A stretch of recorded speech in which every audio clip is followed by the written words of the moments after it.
మన దేశంలో అడుగడుగునా లంచం.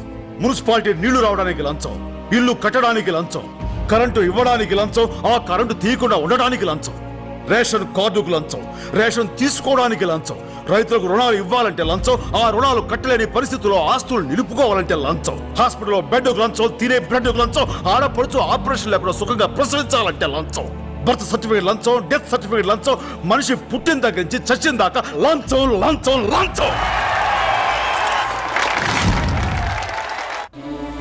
అగ్గిపెట్టెల దగ్గర నుంచి రైలు పెట్టెల దాకా అవినీతి నడుస్తూ ఉంటే బతుకు రైలు ఏ పట్టాల మీద నడపాలి సార్? అంటే లంచం లేకుండా ఈ దేశంలో ఏ పని జరగదనే మీ ఉద్దేశం? జరగదు సార్.